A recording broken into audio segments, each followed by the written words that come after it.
Cyberpunk 2077 developers, CD Projekt Red, were hit by a cyber attack this week, with many confidential company files and source code for many of their games stolen and held to ransom. This was posted this week on the CDPR Twitter. I did note that they were not using their classic, now infamous, yellow background. And in the statement, it just read that they had a ransom note that was left by the perpetrators, stole a various amount of accounting, admin, legal, HR, and investor relations information. They did also post that ex-employees, if they would need to reach out to them, they can at a certain email address, and that they should turn on fraud alerts, which indicates that potentially ex-employees also had their details stolen in the hack. In terms of the stolen source code, you've got Cyberpunk 2077, Witcher 3, Gwent, and also it appears to be the next-gen RTX Witcher 3 version as well. CD Projekt Red have already come out saying they will not give in to the demands or negotiate. So as subsequently post that post, the hackers apparently have sold on a dodgy darknet, I guess, website, the source code and other information. And the bidding was going to start at, I think, about $1 million up to $7 million. So if it was like an eBay auction, buy it now for $7 million. And it was like chunks of 500,000. So in Mike, Bitcoin or your actual money? your favorite game of last year, Cyberpunk 2077. How did this hit you? And this year as well. It hit me hard. It hit me really hard. Look, all jokes aside, I think it's a scummy thing to do.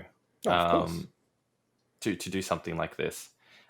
Initially I joked around thinking, haha, what if it's just a PR stunt to kind of, get the heat off? It's not that. I seriously don't think it's that. I think legit, it obviously is a hack.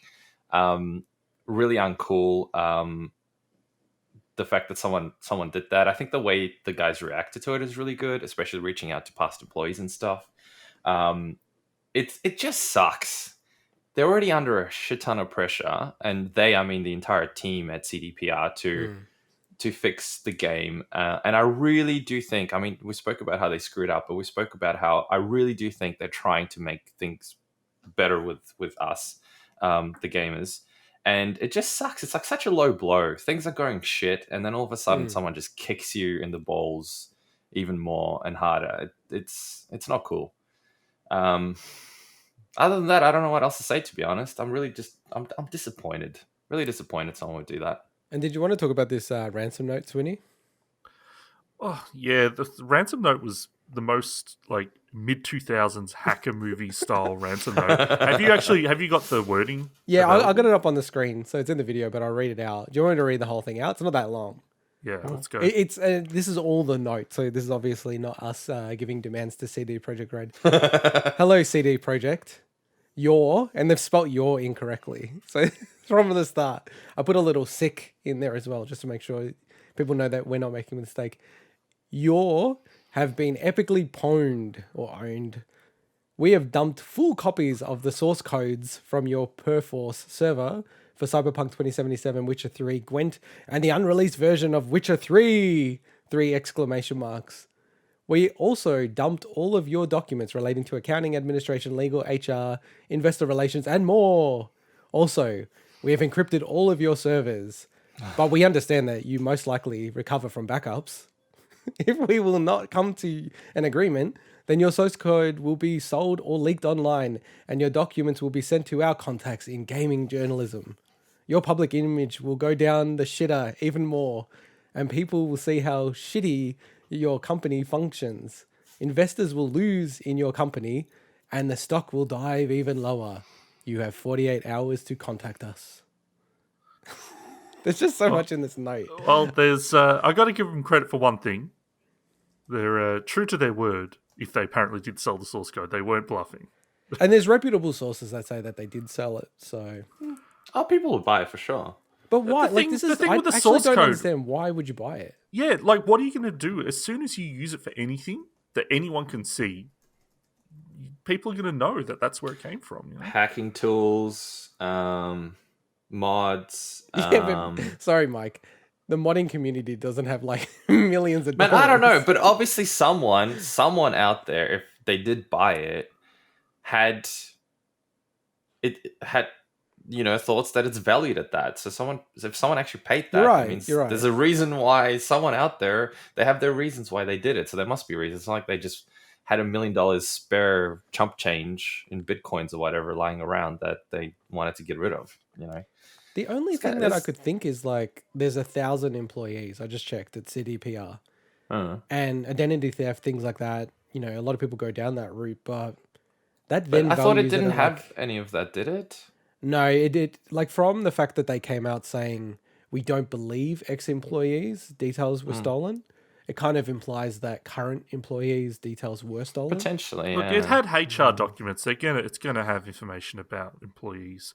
They specifically said that they did not legal contain any too. personal data of players and Yes. users of their services. So they Yeah. said, and with this, like a lot of businesses these days, but especially them, have to abide by all the GDPR regulations about disclosing when things are, when this GDPR happens. or CDPR? GDPR. CDPR have to comply with GDPR. Yes.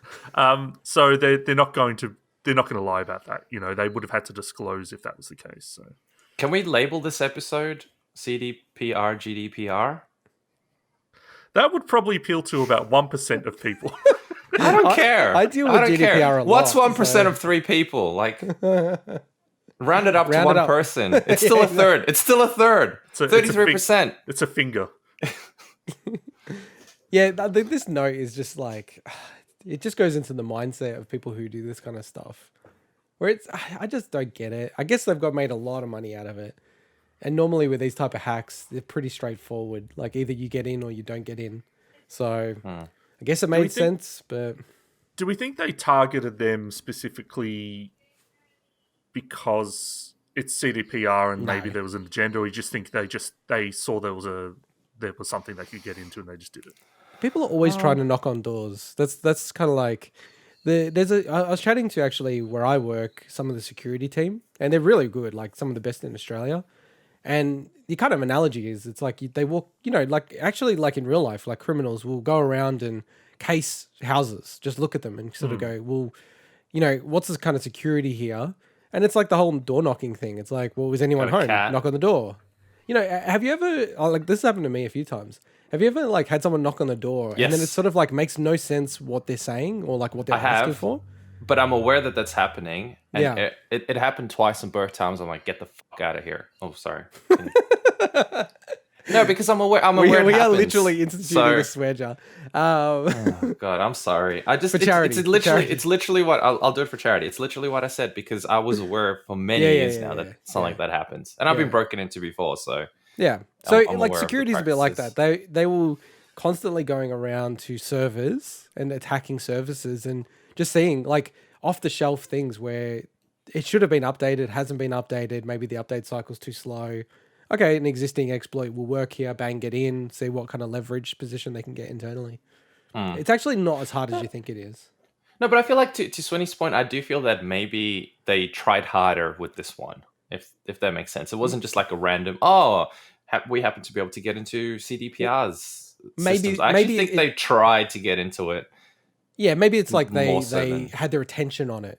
Absolutely, Not I think necessarily that they worked as hard as they could ever, Yeah. but maybe it was just like maybe we'll try to get into these guys because they're annoying us or whatever. So I've got annoying us by what? Promising something that we wanted but we didn't get. It's so childish. Yeah, Oh, yeah, I've got 100%. two just general thoughts about this. First of all, I feel for as Mike was saying, I feel for these guys. This the people working there. This is just kicking someone when they're down. Oh yeah. And the second one is, man, next gen Witcher 3 ray tracing. Oh, bring it on.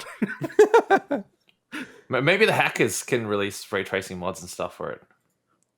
Well, that was get the thing source that code, be into it, give us some good mods. Oh, it won't have a separate achievement list, so bring that on. I was surprised that they'd work so much on it because my gut feel was like they might have paused that or not really kicked it off. How many people are working on it where obviously Cyberpunk has got so many issues that they're still working through. So it's also like given the issues that they're having with Cyberpunk, how many resources do you keep on the Witcher 3? And I think they would have had to pull a whole bunch of people in an emergency to get them onto Cyberpunk. So because they're not that big compared to like other comparable AAA studios. Yeah, like Rockstar or something. Yeah. So I don't know. That really surprised me when it sounded like, they have a fully fledged version. Maybe it's not as hard as I think it is, to be honest. Yeah, but the biggest difference, I think, between, say, something like Rockstar and something like CDPR is those guys run on vodka, man. They're like machines. Just constantly downing that sweet, sweet East European vodka. The only, this is really left field, but the only economic out that I could see potentially is, and I don't want to cast aspersions, but this is just factual because you can look at the market, is in the Chinese market, copyright just isn't the same as it is in the West. Like, there's blanket examples. I sent you guys, that Cyberpunk clone that they released in China. It's like almost the exact same box art. You could barely tell the difference. So whether, because the Chinese market's massive, they have leaked the Red engine, which drives all of these games.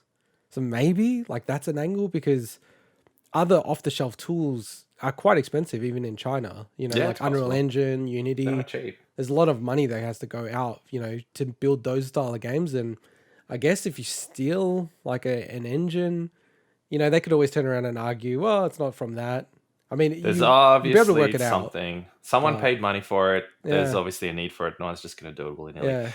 On a very related topic, I think this week was also the week that the journalist Joe Hildenbrand got hacked. Oh yeah. And the hacker messaged him on WhatsApp saying, "Hey, bro, I got your account. You got to pay me to get it back." And he's like, "No, you can keep it." Yeah, he handled it in the best way. Hang on a minute. And he said, "Sell it, and we'll split." He's like, "Sell it, we'll split the profit 50-50. Does that sound fair?" All right, let's. And then he was asking if he could pay the hacker to keep the account. All right, let's move on. So the next